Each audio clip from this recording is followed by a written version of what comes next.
Faction, what's up? We have another psychological safety lesson for you. Now, we're going to talk about personality, and I chose psychological safety because I think having an understanding of personality makes an environment feel much more approachable to a person, and they feel more generally accepted and connected. So I put it under psychological safety because I think it fit just a little bit better, but this could totally fit under the guidance part of coaching, of the part of the psychological foundation. So, but we're going to roll with psychological safety. We're going to talk about two things, and the goal of this lesson is just to give you a couple of lenses, okay? So we're going to do a very brief and not super detailed overview of the Big Five aspect scale, just to give you something to think about, a lens of like, here's a basic understanding of how personality breaks out in a person.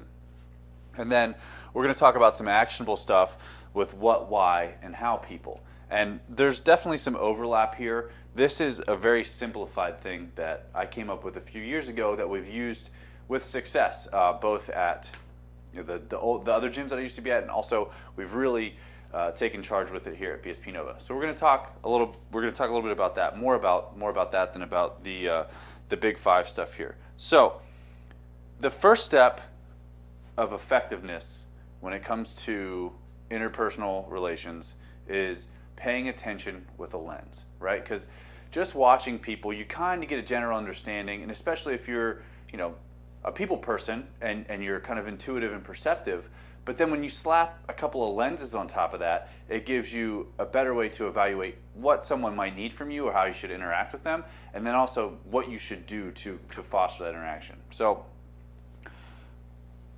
this also helps us understand motivation, right? It helps us understand how people want to guide themselves through the world. So especially if you understand things here, you understand why people would be motivated to behave in certain ways because their personality dictates that that's how they should act. So that's important too. So we can understand the motivational aspect of things, which we'll get to deeper in when we talk about aims and goals and that kind of stuff. Okay, so this is the Big Five scale. As you can see, there are 5 things, and they all break down into 2 different aspects. Okay, so essentially there are 10 things here. We have openness, which actually breaks down into openness and intellect. Conscientiousness, which breaks down to orderliness and industriousness. Extroversion, assertiveness and enthusiasm. Agreeableness, compassion and politeness.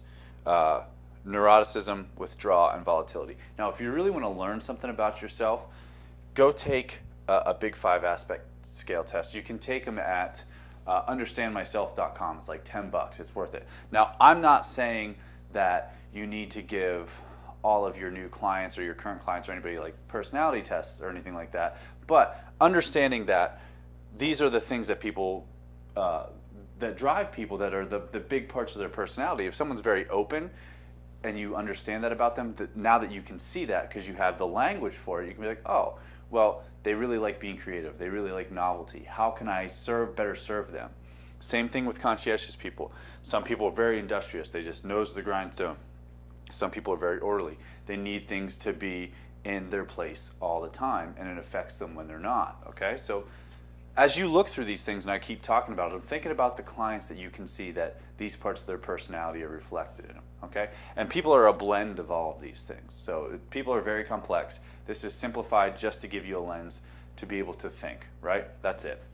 Extroversion breaks down into assertiveness and enthusiasm. So you're assertive people. You're very, boom, this is how it is type of people, versus you're like the enthusiastic, crazy, people love to be around type of person, gets really excited about ideas. Agreeableness, compassion, concern with other people. Politeness, very polite, right? That's pretty easy. And then neuroticism. You have the people when things tend to be kind of sad, kind of gloomy. Do they withdraw or do they get volatile, right? It could be the same. They're just 2 different sides of the same coin based on when people feel a little unstable. So just do some more looking into this. This is all we're going to talk about in this lesson. I've done some work with this over the years, and I've recently gotten back into it to research for hiring and stuff, and I've done some work with it myself. And if you do this for yourself and you really understand yourself a little bit better, you see different aspects of people, and it helps you better serve them. So, but again, for our purpose right now, just use this as a lens. Like, well, Joe Blow is very orderly, and well, maybe I need to make sure that I do things that reflect that. Now, I'm not saying totally change the structure of your gym or your training process if you don't necessarily have your own gym, whatever it is, but consider the aspects of personality that will help people better express their best selves in your presence, okay? Especially with the one-on-one dealings, okay? You can't control for everything in the environment, but understanding these things will help your interactions, okay? So the next thing we have are what, why, and how people, okay? So this is also a starting point for understanding just what is important to someone and how they want to, what information they want from your environment and how they want to get it, right? So we are all these people in some way. So it really depends on context. In some contexts, you might be a what person. Another, you might be a how person. And some, you might be a why person. These, I found, tend to be generally stable across different platforms, but everything is context dependent. It could change. And it also can change throughout the course of a relationship. And we'll talk a little bit more about that and how we can influence it. But generally, this is how it breaks down. What people? What do I have to do? They just want to know what they have to do. These are the people that are usually very direct in their motivations, and they just want your guidance. And we'll talk about how that breaks down into a little bit of a spectrum a little bit later. We have why people. They want sound reasoning before they'll buy in. So you need to explain it in terms that whatever it is, in terms that they understand and in relation to their goals. It needs to make sense to them. It needs to fit. And then how people, they want connection first. They want to make sure that you focus mostly on the connection of the relationship and that they're accepted. And everybody wants this in varying degrees, but to some people it's way more important to, and you have to focus on that, right? So the key here is we have to meet people where they are, all right? And so with a what person, be clear, be directive, not necessarily directive in your dealing with them. That's not necessarily a good thing. That could create a power struggle, but allow them to just give them the goods and let them run, okay? Why people? Have an answer. Have an answer for them. And then how people? Focus on the connection. So to give you some examples, we have a client at our gym. His first name starts with A. That's all I'm going to give you. I'm going to protect his identity. You never know. You know what I mean? And he works in some kind of computer software stuff. He comes in. He knows what he likes. He knows what he wants. He just wants to know what he has to do those things and move forward, right? And you know that person. You have him at either one of your clients or at your gym, okay? We have another one. Her first name starts with M, and she's a volleyball player, and she has to have a reason for everything. And we've literally sat down with her and walked through an entire program and explained every aspect of that program for her before she'd buy in. It's just the way it is. But if we didn't give that to her, if we treated her like she was Mr. A, done. We lost her. She's not gonna participate. She's not gonna buy in. She's either gonna leave, or she's just not gonna have the motivation to really carry out the program the way that she should be. And I'll say his name because he's our employee right now, John. He is definitely a how person, and he and I work together in the afternoons right now. So when he comes in, I need to make a fuss over John that he's here, or because if I don't, he feels a little withdrawn from that. Like he wants to have fun, he wants to be enthusiastic, and if I'm doing something and I don't acknowledge him right away, so it affects him. It affects him negatively. So I make sure that I go make a fuss over John, whether it's a joke or doing something funny with him or whatever it is. I make sure that I know that he knows that connection is there right away. So these are important things to keep in mind, because if I just constantly tried to intellectually debate John or give him information all the time, I would lose him. John and I are goofy together. That's why our relationship works really well, because that's how it has to be. And it's fun. Don't think that I'm saying like be a sterile weirdo with all of this kind of stuff. It's just a basic understanding. So what are the dangers associated with each of these things? With the what, why, and how. We're done with the big 5 aspect stuff. So with what people, the big dangers on our part is ignoring connection because it seems like they're all good, right? Oh, they're good. They're just let them go, let them be, let them rip. Here's your program and go. And when they're still a human being, right? So we still need to focus on that long-term relationship and that connection, because we have a tendency to forget that with people that are like that. And it's easy, right? Because it's like the squeaky wheel gets the grease. So they're not necessarily going to be the squeaky wheel all the time, so they don't get any grease, and then that can affect us long term.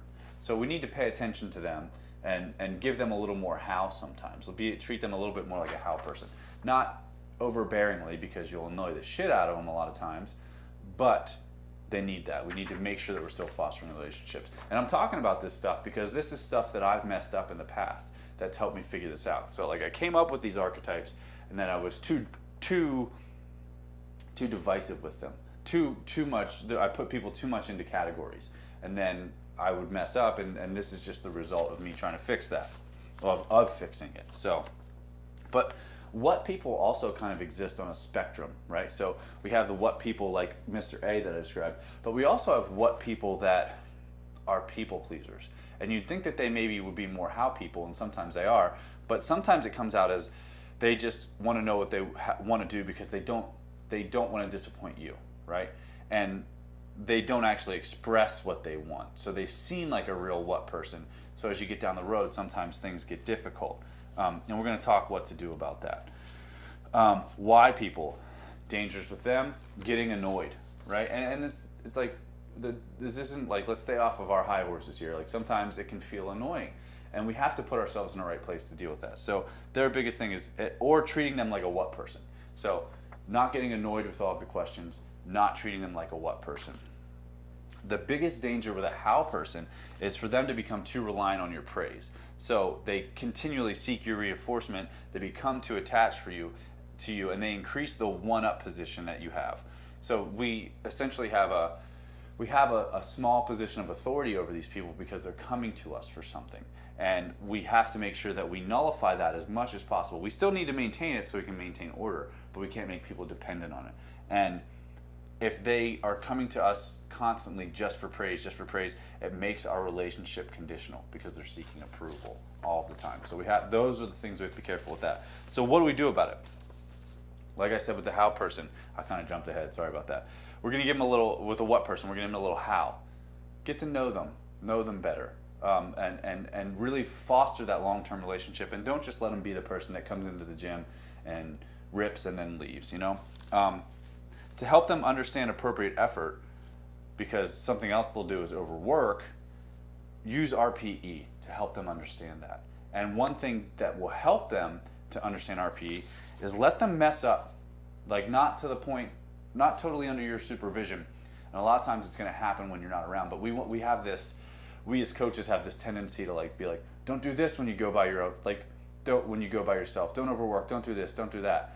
Let them go overwork. Let them try something that's stupid. Let them try something that is going to just be miserable for them and end up in a failure, because it gives them some context, right?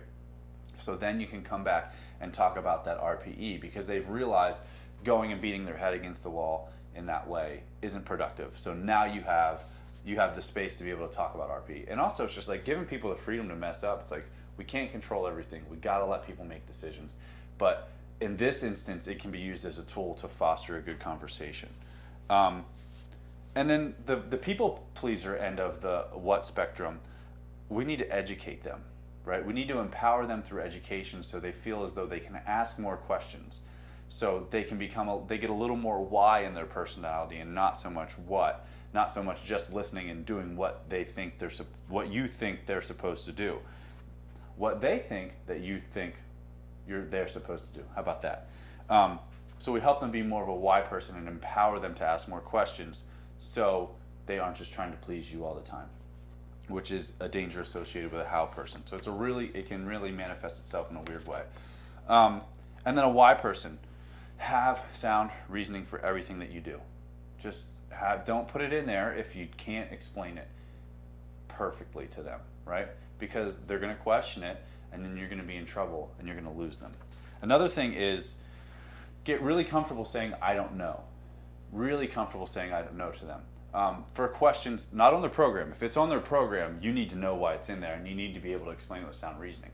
But outside of that, asking questions that if they ask you something that you maybe have an understanding of or you don't quite know but you think you do, don't act like you do. And it's a human thing. There's no judgment in this. Just don't do it because you're going to lose this person. So the I don't know, but here's what I think, or but I can find you an answer will go really far.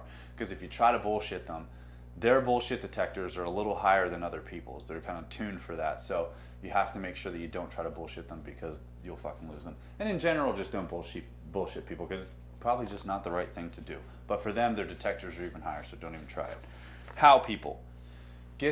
Ask them questions to get them reinforcing themselves as much as possible. What did you like about that set? What did you do that was good there? All of those kind of questions, so they can start to reinforce themselves. They might still try to pander to you and think about what you might want them to say, but really reflect it back on them and keep asking them to give. It's like, no, I'm not worried about what I think. What did you think? And really keep the focus on them being able to answer the question so they can reinforce themselves. Another thing is foster peer reinforcement as much as you can. Make your environment about people celebrating other people and make them, and part of that starts with, what we talk about in the self-determination theory stuff, is connecting people within your community so that they can reinforce each other and they feel comfortable doing that because they feel related. And that will take some of the pressure off of you and keep it from becoming more of a one-up position where they're seeking your approval all the time and then it becomes conditional. We don't want that. And if you're in a one-on-one situation and you don't necessarily can't foster the community in the same way, start a Facebook group. Start a Facebook group with all of your clients and try to foster as much interaction on there. Go out and do stuff with them outside of work. Have client meetups for your clients so people get to meet each other and can talk and can really foster that relationship, and that will help you a ton. So those are the big things with combating with what, why, and how, and the aspects of personality that we can use to understand people and how to generally interact with them. So, like I said, these are two lenses to help you understand and act. And just play with it, right? So pay attention to people. See about the different aspects of the big five. Find your what, why, and how people, and then try to communicate differently based on those, and you'll get pretty far with it.